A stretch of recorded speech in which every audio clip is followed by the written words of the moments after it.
नमो नमः छात्र।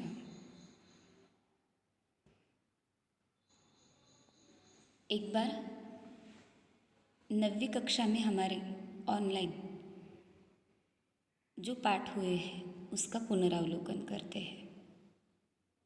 अपठित अवबोधनम यानी अनसीन पैसेजेस, रचनात्मक कार्य, क्रिएटिव राइटिंग, इसमें पत्र लेखन, चित्र वर्णन और अनुच्छेद लेखन, यानी ये अपठित के साथ रचनात्मक कार्य के 4 पाठ हो चुके हैं।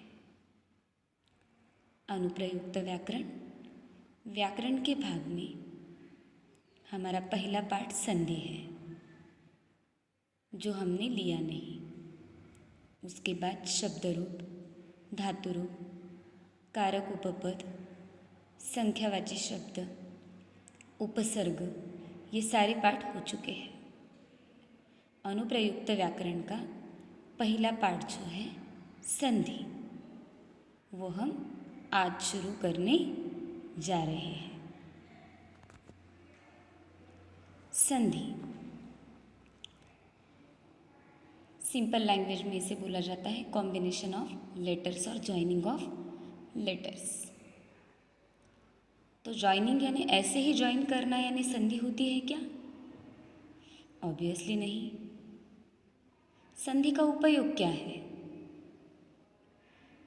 संस्कृत भाषा सबसे प्राचीन भाषा, सारी भाषाओं की जननी इसे कहा जाता है।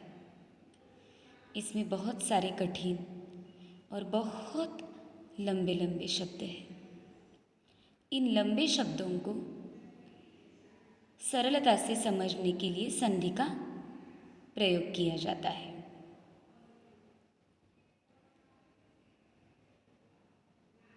वैसे तो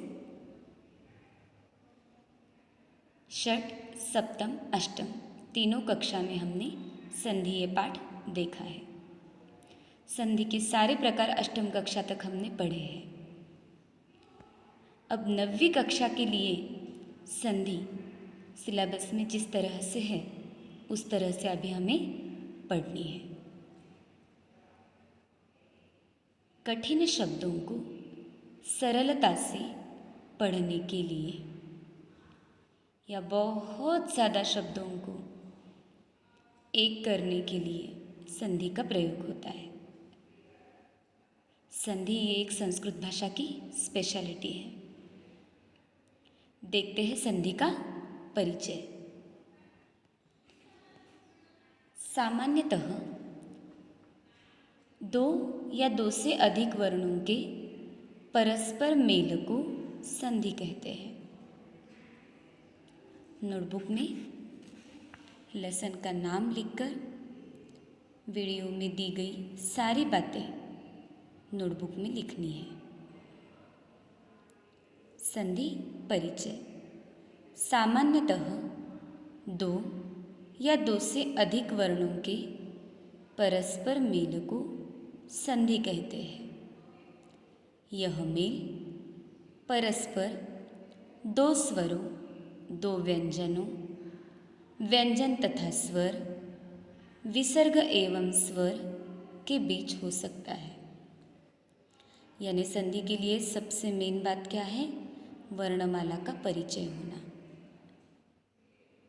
क्योंकि संधि किस में हो सकती है? 2 स्वरों में, 2 व्यंजनों में, व्यंजन और स्वर में, विसर्ग और स्वर में संधि हो सकती है। संधि करना या न करना लेखक या वक्ता की इच्छा पर निर्भर करता है। It's depend on our choice. हमें संधि कर कर शब्द पढ़ने हैं या बिना संधि करके पढ़ने हैं। 2 अलग अलग शब्दों को एक साथ कंबाइन कर कर पढ़ना है या जैसे दिए हैं वैसे पढ़ना है। इट्स डिपेंड ऑन स्पीकर और राइटर। लेखक या वक्ता वाक्यों को संक्षिप्त करने के उद्देश्य से स्वेच्छानुसार वाक्यों में संधि का प्रयोग कर सकते हैं। ये पूरी तरह से इच्छा पर आधारित है। लेकिन बहुत लंबे लंबे शब्द, वाक्य अगर सरलता से पढ़ने हैं, समझने हैं, तो उनका संधि विच्छेद करना ज़रूरी है, तो वो सहजता से समझ में आ सकते हैं। एक बार फिर से बताती हूँ। संधि इस पाठ में स्वर, व्यंजन, विसर्ग इन सब का प्रयोग है। तो वर्णमाला का ज्ञान, वर्णमाला अगर आप भूल गए हो तो फिर से एक बार वसुधा टेक्स्ट बुक के आधार पर वर्णमाला इस पाठ का पुनरावलोकन करना ज़रूरी होगा। तो संधि विच्छेद या संधि किस तरह से की जा रही है, ये समझ में आना आपके लिए सरल और सुलभ होगा। अब देखते हैं संधि की परिभाषा। संधि का सामान्य अर्थ है मेल। सामान्य अर्थ क्या आता है संधि का? मेल। इस प्रकार दो या दो से अधिक वर्णों के परस्पर मेल से उनमें यानी किसमें? वर्णों में जो विकार या परिवर्तन होता है। क्या? जो विकार या परिवर्तन होता है उसे क्या कहा जाता है? संधि। दो या दो से अधिक वर्णों के परस्पर मेल में उनमें जो विकार या परिवर्तन होता है उसे संधि कहते हैं। जैसे कि देखो, सुर अधिक इंद्र। सुर अधिक इंद्र इस शब्द से र में अ और इंद्र में ई, अ अधिक ई, इसके मेल से ए बनता है। तो सुर अधिक इंद्र बनेगा, सुर अधिक इंद्र बनेगा सुरेंद्र। यहाँ पर इस उदाहरण में स अधिक उ अधिक र अधिक अ, ये जो उत्तर पद पूर्व पद का अंतिम वर्ण अ है, तथा इंद्र का ई, अ अधिक ई आपस में मिलकर ए हो गया। इस प्रकार अ अधिक ई इन दोनों वर्णों के परस्पर मेल में इनमें परिवर्तन होकर ए हुआ है, और ये जो परिवर्तन होता है यही संधि कहलाता है। ये परिवर्तन ही संधि कहलाता है। अन्य कुछ उदाहरण देखते हैं।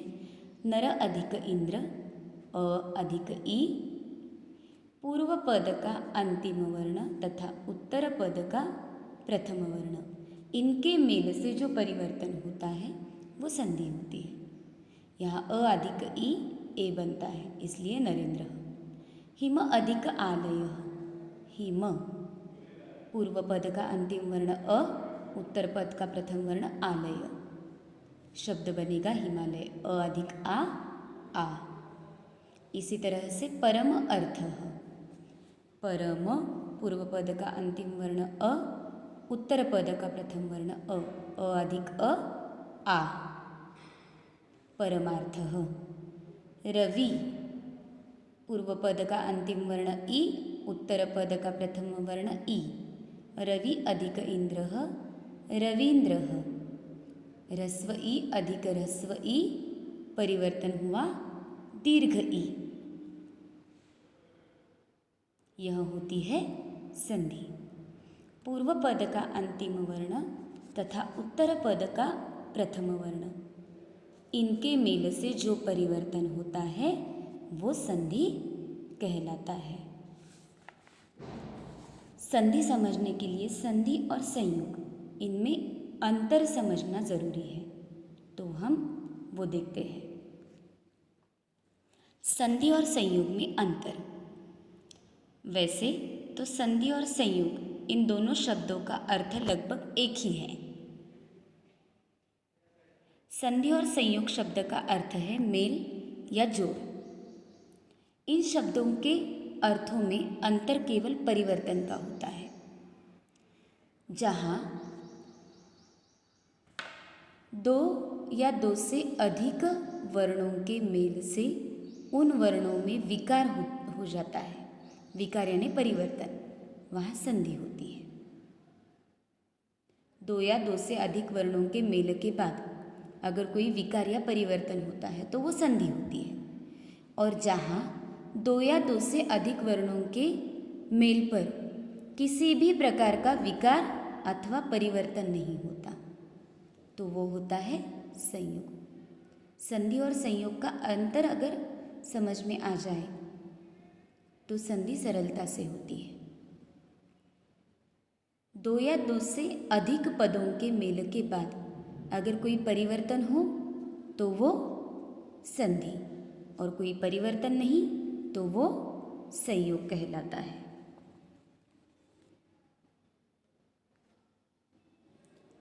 देखते हैं संधि। अत्यंत समीपवर्ती यानी बहुत पास दो या दो से अधिक वर्णों के परस्पर परिवर्तन के साथ मेल को संधि कहते हैं।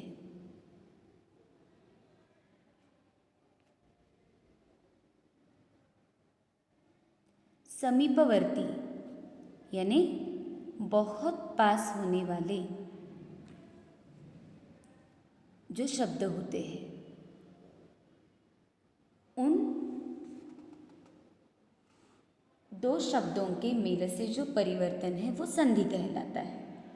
जैसे हमने देखा है सुर अधिक इंद्र सुरेंद्र। यहाँ पूर्व पद का अंतिम वर्ण अ, उत्तर पद का प्रथम वर्ण ई, अ अधिक ई ए हो गया। यह विकार है।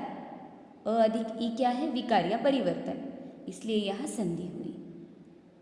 लेकिन अत्यंत समीपवर्ती दो या दो से अधिक वर्णों के परस्पर परिवर्तन रहित, कैसे?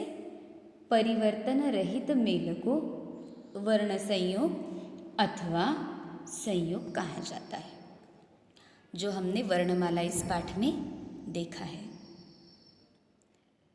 जैसे कि ग्रामम अगच्छत, ग्रामम हलंत म अधिक अ, ये बन गया शब्द म। यहाँ पूर्व पद ग्रामम के अंतिम वर्ण म तथा उत्तर पद अगच्छत प्रथम वर्ण अ के मिलने से म हो गया है, यानी एक व्यंजन बन गया है। अर्थात स्वर रहित म व्यंजन में अस्वर का मेल हुआ है, तो व्यंजन म और स्वर अ इनका मेल म हो गया। यहाँ कोई भी विकार या परिवर्तन नहीं हुआ। वर्णों का यही विकार अथवा परिवर्तन रहित मेल संयोग कहलाता है। दो या दो से अधिक वर्णों का मेल जिसमें परिवर्तन होता है वो संधि कहलाता है, और परिवर्तन रहित वर्णों के मेल को संयोग कहते हैं। उदाहरण देखिए, धनम आनयति, यहाँ पर म अधिक आ मा, धनम आनयति। संस्कृतम म अधीते अ, संस्कृतम अधीते। ग्रंथम व्यंजन म अधीतवान, स्वर अ, म अधिक अ पूर्ण व्यंजन म, ग्रंथम धीतवान। विद्यालयम म अधिक आ, विद्यालयम आगतः, विद्यालयमागतः। ये हुआ संधि और संयोग का भेद। अब संधि विच्छेद देखते हैं। संधि युक्त पदों को अलग करने की क्रिया को संधि विच्छेद कहा जाता है। संधि युक्त पदों को अलग करने की क्रिया को, एक करने की क्रिया को संधि और अलग करने की क्रिया को संधि विच्छेद कहते हैं। जैसे कि देखो, रामावतारः, रामावतारः। दो अर्थपूर्ण शब्द चाहिए हमें यहाँ, राम और अवतार। राम अवतारः, रामावतारः। म में अंतिम पद अ, अवतार में पूर्व पद अ अधिक अ इज इक्वल टू आ। रामावतारः। विद्यालयः, दो अर्थपूर्ण शब्द अलग करने हैं। विद्या आलयः, विद्या पूर्व पद का अंतिम वर्ण आ, उत्तर पद का प्रथम वर्ण आ अधिक आ शब्द बन गया विद्यालय। गायक ह, ये संधि का अलग प्रकार आता है। गे प्लस अकह, पूर्व पद का अंतिम वर्ण ऐ प्लस उत्तर पद का प्रथम वर्ण ऐ प्लस भिन्न वर्ण आय होता है गायक। सूर्योदय, सूर्य उदय, सूर्य पूर्व पद का अंतिम वर्ण अ, उत्तर पद का प्रथम वर्ण उ, अ प्लस उ ओ, यह संधि विच्छेद हुआ।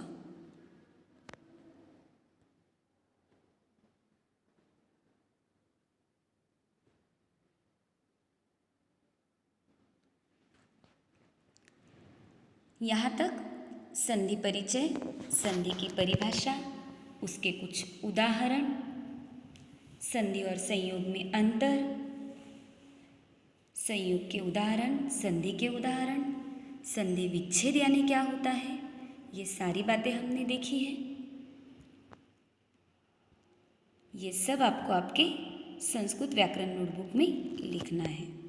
अब आज का अंतिम भाग देखते हैं, संधि के भेद। संधि के प्रमुखतः 3 भेद है। कितने भेद है? 3, जो हमें पता है।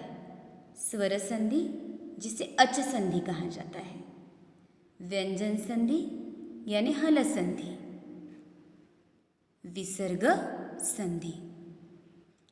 एतानि प्रमुखानि संधि प्रकाराः सन्ति।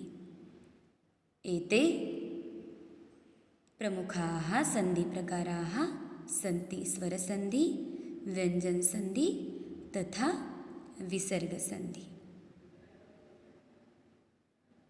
इसमें स्वर संधि, उसके भेद हम कल के पाठ में देखेंगे। धन्यवाद।